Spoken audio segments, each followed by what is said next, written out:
नमस्कार, आप देख रहे हैं पॉलिटिकल आइडिया और मैं हूं प्रदीप कुमार। मित्रों, आज हम बात कर रहे हैं मुख्यमंत्री के गृह जिले नालंदा की। नालंदा में एनडीए लगातार कमजोर हो रही है। इसका मतलब मुख्यमंत्री कमजोर हो रहे हैं। सबको पता है कि बिहार के मुख्यमंत्री पद के रेस में कहीं ना कहीं नीतीश कुमार पिछड़ते जा रहे हैं और इसका प्रभाव उनके गृह जिले में भी पड़ रहा है। आप देखिए कि नीतीश कुमार के गृह जिले से नीतीश कुमार के सबसे नजदीकी मंत्री अगर कोई है वहां तो श्रवण कुमार है। श्रवण कुमार से 2 बार मुकाबले में पराजित हो चुके छोटे मुखिया उर्फ कौशलेंद्र कुमार, नालंदा के सांसद जो कौशलेंद्र कुमार है, उनकी बात मैं नहीं कर रहा। वो नीतीश कुमार के बहुत ही विश्वस्त है, बहुत ही नजदीकी है। लेकिन ये जो छोटे मुखिया हैं, ये कौशलेंद्र कुमार, ये लगातार हर चुनाव लड़ते हैं, लेकिन हर चुनाव में पार्टी बदल लेते हैं। अभी ये भारतीय जनता पार्टी में थे तो भारतीय जनता पार्टी छोड़कर कांग्रेस पार्टी में शामिल हो गए आज, और कांग्रेस पार्टी में शामिल हो गए। इसका मतलब स्पष्ट है कि कहीं ना कहीं नालंदा से इनके चुनाव लड़ने की संभावना है।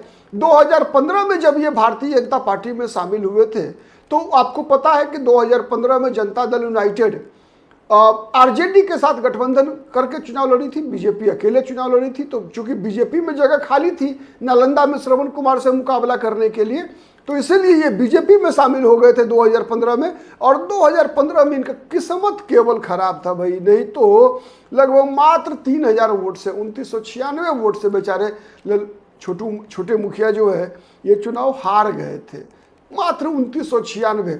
जबकि और सब चुनाव में देखेंगे, 2010 का विधानसभा चुनाव देखेंगे तो 21000 वोट से चुनाव जीते थे श्रवण कुमार। फिर हम 2020 का विधानसभा चुनाव देखेंगे तो उसमें 16000 वोट से जीते थे श्रवण कुमार। 20 में छोटे मुखिया को हराए थे, 15 में भी छोटे मुखिया को ही हराए थे। और लेकिन अंतर क्या था? अंतर था कि जब बीजेपी के टिकट पर लड़े थे छोटे मुखिया तो मात्र 3000 वोट से हारे थे, और जब एक जेबी पार्टी कह लीजिए आप, पॉकेट की पार्टी, जन क्रांति दल था एक, 2020 में लड़े थे उसकी टिकट पर, तो फिर वहां उस टिकट पर जो है जनतांत्रिक विकास पार्टी, तो फिर इसके पार्टी के टिकट पर 16000 वोट से इनकी हार हो गई थी। तो एक बात तय है कि छोटे मुखिया चुनाव लड़ते हैं, हर बार हारते हैं श्रवण कुमार से, लेकिन इनका आधार तो है, इस बात में कहीं कोई दो मत नहीं है।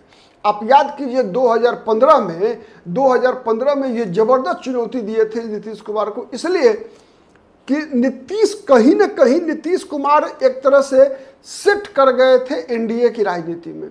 तो इनका मतदाता वर्ग जो था वो मतलब अब नीतीश कुमार प्लस बीजेपी की मानसिकता के थे। तो एक कहा जाता है ना कि जनता दल यूनाइटेड जो है वो बीजेपी का स्वाभाविक एलाई है, मतलब नेचुरल एलाई है, लेकिन आरजेडी नेचुरल एलाई नहीं है।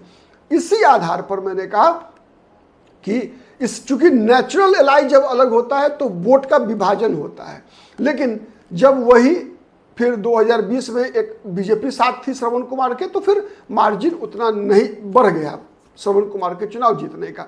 इस बार अब कांग्रेस पार्टी के टिकट पर लड़ेंगे कौशलेंद्र कुमार उर्फ छोटे मुखिया।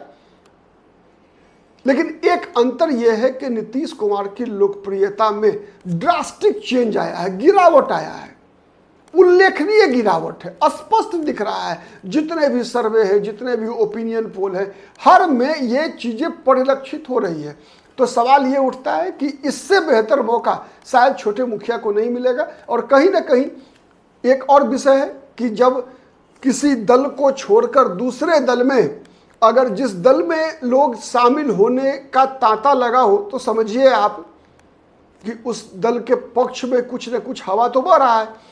तो अगर इधर 3 महीनों के अंदर हम देखें अगर, तो 2 दल ऐसे हैं जहां से कि लोगों को छोड़ने का सिलसिला जारी है, वो है जनता दल यूनाइटेड और भारतीय जनता पार्टी। आप देखिए लगातार जनवरी से भी अगर आप गौर करके देखिए, जनवरी में अली अनवर छोड़कर गए कांग्रेस पार्टी को, भागीरथ मांझी के दशरथ मांझी के पुत्र भागीरथ मांझी छोड़कर गए।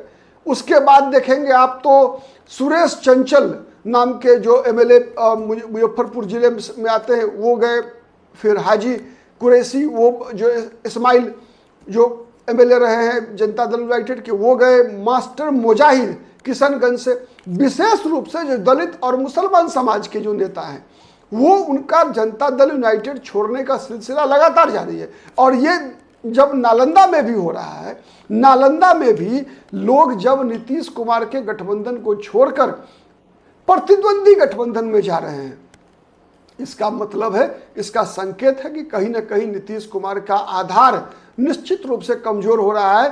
अब ये कमजोर होना क्या सत्ता का परिवर्तन भी कराएगा, उस पर हमारी नजर बनी रहेगी। लेकिन एक बात तय है कि झुकाव किधर है, झुकाव कांग्रेस की तरफ है, झुकाव मुकेश सहनी की पार्टी की तरफ है, आरजेडी की तरफ है। ये सबसे बड़ा फैक्टर जो एक दिख रहा है। आरजेडी में भी देखिए आप, रेणु कुशवाहा की शामिल हुई, अपने पति विजय सिंह भी मधेपुरा से बीजेपी के टिकट पर चुनाव लड़े थे, आपको याद होगा लोकसभा चुनाव 2014 में लड़े थे, ठीक है। तो ऐसे कई उदाहरण आपको मिलेंगे जहां कि आप देख रहे हैं कि जो पार्टियों में शामिल होने वाली पार्टियां हैं वो हैं महागठबंधन की तरफ है, चाहे आरजेडी हो, चाहे वीआईपी हो, चाहे कांग्रेस पार्टी हो, और छोड़ने वाले एनडीए में। परिणाम क्या होगा कहना मुश्किल है, जब रिजल्ट आएगा तभी मालूम होगा। लेकिन संकेत तो स्पष्ट है कि हवा किधर बह रही है। आज के लिए इतना ही, बहुत बहुत धन्यवाद, नमस्कार, जय हिंद, जय भारत।